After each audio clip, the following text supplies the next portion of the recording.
नहीं, सिर्फ जुगाड़ मॉडल चल रहा है। सड़क टूटे तो मिट्टी डाल दो, फिर फोटो खिंचवा लो। लेकिन आखिर कब तक? चार धाम ऑल वेदर रोड, विश्व स्तरीय इंफ्रास्ट्रक्चर, डबल इंजन का विकास, ये शब्द सुनने में जितने बड़े लगते हैं, उत्तराखंड की सड़कों की हकीकत उतनी ही डरावनी है।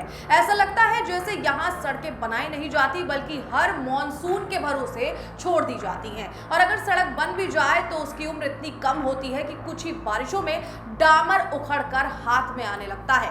ताजा तस्वीर उत्तरकाशी के भटवाड़ी स्थित पापड़गाड़ से सामने आई है, जहां गंगोत्री हाईवे पर अचानक भू धसाव शुरू हो गया है। बता दें कि यहां पर कुछ ही मिनटों में दरारें इतनी ज्यादा बढ़ गई कि 50 मीटर तक फैल गई। हालात इतने खराब हो गए कि 4 घंटे तक हाईवे पूरी तरीके से बंद रहा। लोग फंसे रहे, सिर्फ बाइक सवार किसी तरह निकल पाए। सबसे हैरानी की बात यह है कि यही जगह पिछले साल भी धसी थी, तब हाईवे 3 दिन तक बंद रहा था। आवाजाही ठप हो गई थी और प्रशासन को आपदा प्रभावित क्षेत्रों तक पहुंचने में भारी मुश्किलों का सामना करना पड़ रहा था।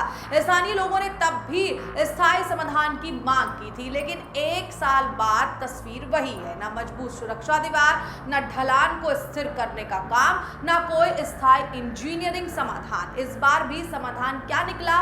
दरारों में मिट्टी भर दो और ट्रैफिक चालू कर दो। क्या करोड़ों रुपए की परियोजनाओं का मतलब सिर्फ इतना रह गया है कि सड़क टूटे, मिट्टी डालो, फोटो खिंचवाओ और अगले मॉनसून तक इंतजार करो? ये सिर्फ सड़क का मामला नहीं है, ऊपर बसा क्यारक गांव भी खतरे की जद में है। हालांकि बारिश या भारी वाहनों का दबाव कभी भी बड़े भूधसाव में बदल सकता है। अगर ऐसा हुआ तो सिर्फ हाईवे नहीं, लोगों के घर और जिंदगी भी दांव पर लग जाएंगी। चारधाम यात्रा के दौरान लाखों श्रद्धालु इसी मार्ग से गुजरते हैं। सेना की आवाजाही, स्थानीय लोगों की रोजमर्रा की जिंदगी और आपदा राहत, सब कुछ इसी सड़क पर निर्भर है। फिर भी हर साल वही कहानी दोहराई जाती है। पहले सड़क टूटती है, फिर मरम्मत होती है, फिर बारिश आती है और फिर सड़क टूट जाती है। सवाल सीधा है, क्या उत्तराखंड में विकास सिर्फ विज्ञापनों, भाषणों और उद्घाटनों तक सीमित है? अगर हर मॉनसून में सड़कें धसे, पहाड़ दरके और गांव खतरे में आ जाएं तो जनता पूछेगी ही, आखिर टैक्स का पैसा सड़क बनाने में लगा या सिर्फ दावों और पोस्टरों में? कब तक विकास के नाम पर उत्तराखंड की जनता को सिर्फ लॉलीपॉप मिलता रहेगा